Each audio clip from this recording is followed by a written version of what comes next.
So we're looking here at the First Intifada, discussing whether it falls more into the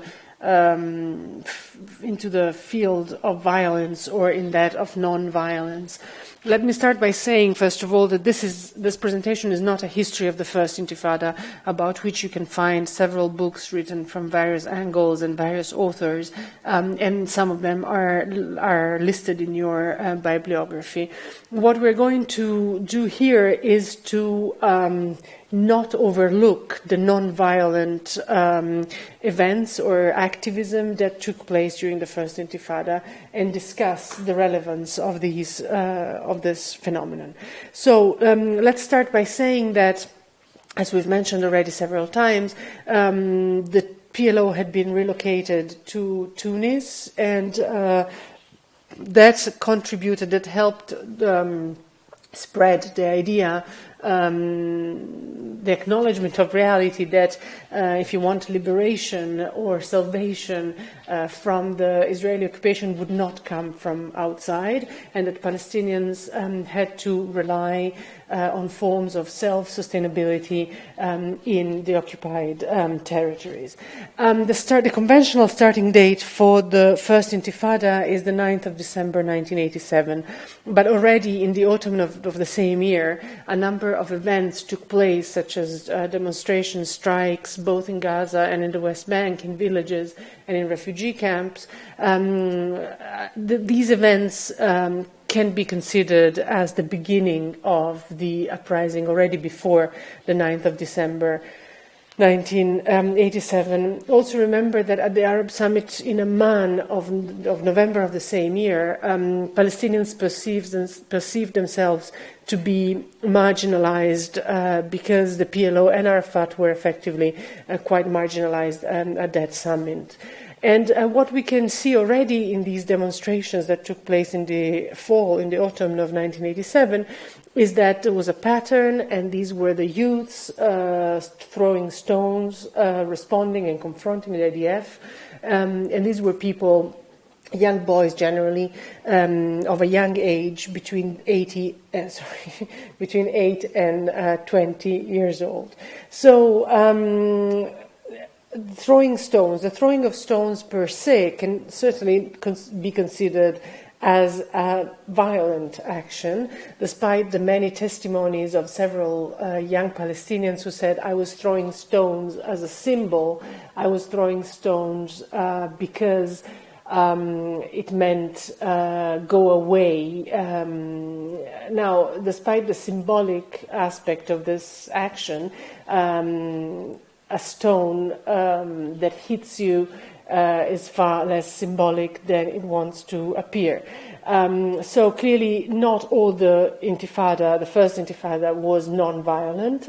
And as you can read, it resulted in over 1,400 Palestinians and nearly 300 Israelis dead across Israel and the occupied territories. So there was much violence in the First Intifada, but there was also a lot of non-violence. And so because the spotlight is always on the violence, and this is what the media have very often presented and reported about, I'm going to point the spotlight on the non-violent aspects of the first in Intifada. And so, again, I repeat, this is not to deny that violence existed and that stone throwing can be a violent activity, despite the symbolism of it, but it's to say that other non-violent activities also existed. So, first of all, let's go back to the local committees that I mentioned in the previous presentation. These were instrumental and fundamental in mobilizing the Palestinian population to resist the occupation.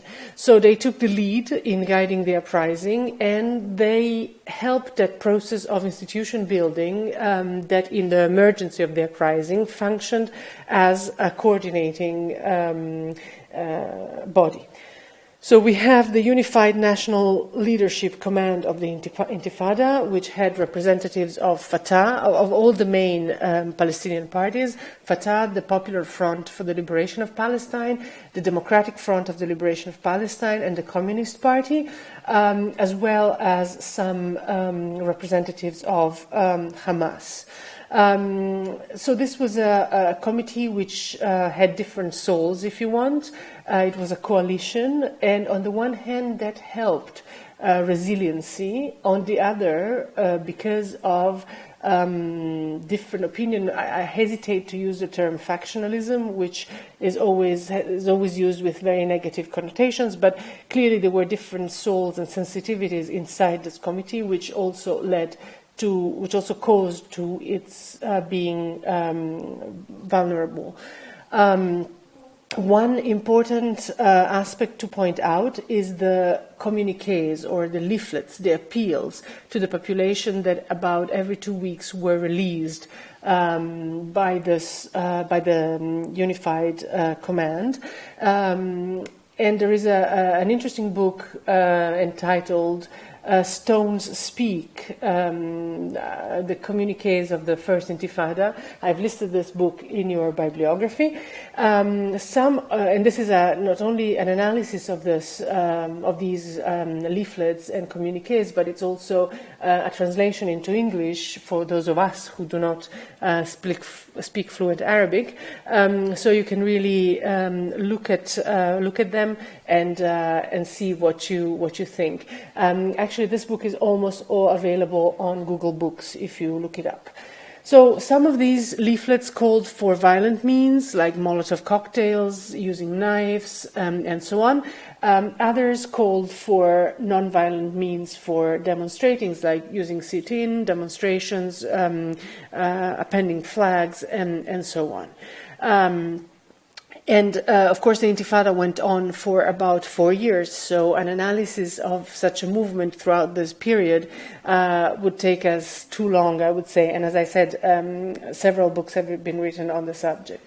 What I would like to underline is that, first of all, one should never forget, when we look at the First Intifada, that it's a local uprising, and it has a number of local dimensions. But because of the presence of the PLO outside the occupied territories, and because of what was happening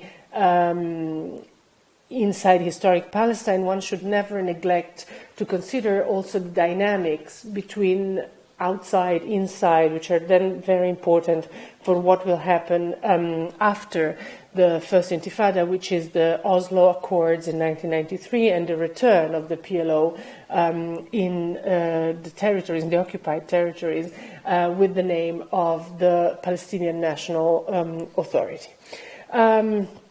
So to move on, if you like, we have the early stages of the Intifada, where we have a highly decentralized uprising made of local initiatives led by local activists who acted upon the instructions handed down to them by secular as well as Islamic groups which were leading the resistance, so the United National Command and Hamas. But if we want to summarize a little bit the goals of the Intifada, we find here a number of aims that include violence but also non-violence. And I'm referring here to point 1, severing ties, especially economic ties with Israel, and building local institutions to provide local public substitute services. And if we look at severing ties, especially economic ties, if you're interested in this aspect, you should certainly consider the experience of Bet Sahur, the tax revolt of Bet Sahur, about which I'm going to speak later on. So what does that really mean? It meant not working in Israel, boycotting Israeli products, withdrawing deposits from Israeli banks, resigning from the civilian administration, developing a home-based economy, establishing local schools for education, especially many schools were closed by the Israeli authorities during the Intifada. So these certainly are non-violent methods to resist and to oppose an occupation. So this is number one. Number two, engaging in civil disobedience by disobeying laws and regulations promulgated by the Israeli civilian and military authorities in the occupied territories. So again, we go back to the refusal of paying taxes, taking part in commercial strikes, holding general strikes on specified days, but also, which are not listed here, for example, returning identity cards, burning publicly identity cards, and so on. And finally, number three, carrying out activities to promote Palestinian solidarity.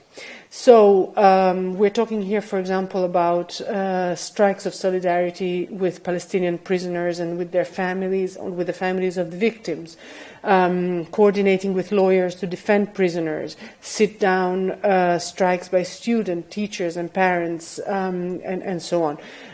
Volunteering with farmers to help with the olive harvest, assisting needy families, writing slogans on walls, raising flags, and so on. So these are all non-violent activities which took place side by side with more violent ones, such as, again, throwing stones, which not always was symbolic, or certainly throwing Molotov cocktails, or burning tires, and so on. If we look at successes and defeats, if you like, but also at the memory of the First Intifada, which is going to be the subject of the next two slides,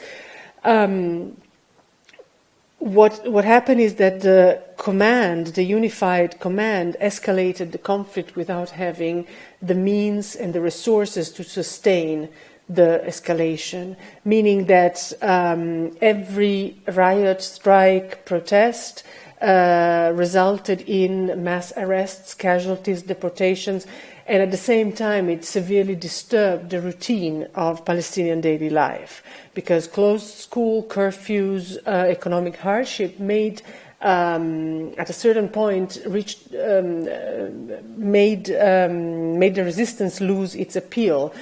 This didn't happen immediately, but already in the third year of the uprising, the population did not have the resources, the economic and personal, psychological, if you want, resources to stand such a situation, which implied the arrests of the men, of the young boys, the children without schooling, and so on.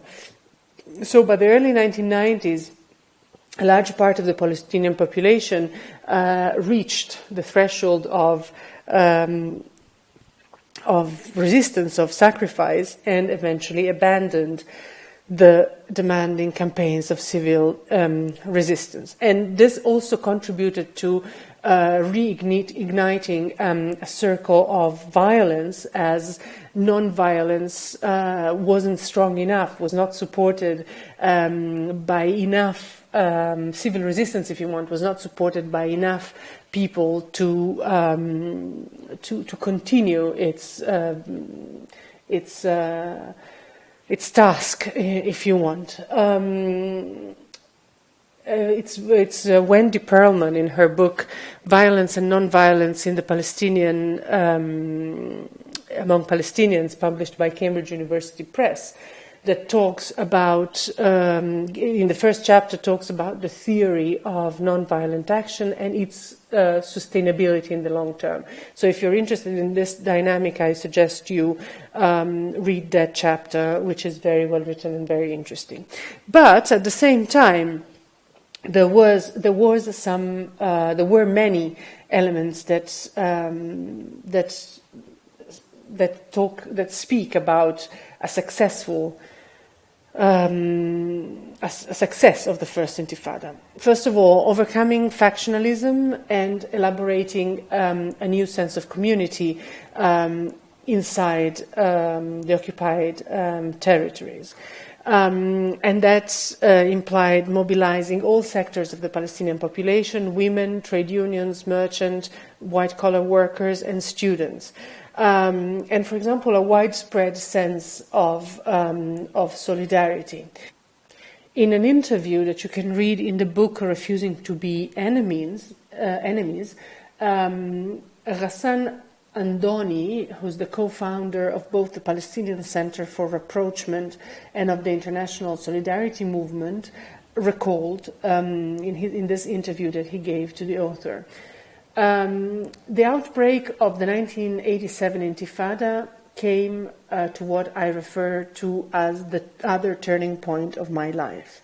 At that point, I realized that civil-based resistance is not only a concept, is not only an idea that it is suitable to India, South Africa, and the civil rights movement in the States, but I could see the potential in the Palestinian massive resistance, mainly non-violent, that started in December 1987 and managed, literally in the first months, to turn the mighty Israeli forces to useless. That's why I decided to engage fully in that Intifada. When I co-founded the Rapprochement Group and started working to prepare the society in my town for civil disobedience and started opening channels of communication with Israelis and internationals, we managed actually to contribute to a movement in this little town that attracted the attention of so many people. We managed to build a lot of good models: the tax resistance, throwing back Israeli identity cards, boycotting Israeli products, starting underground schools when schools were closed, victory gardens. We started community work that managed to replace the institutions of the occupation. And finally, the occupation felt really threatened by a resistance that did not harm or hurt or kill any of its soldiers, but rather forced them to lose control.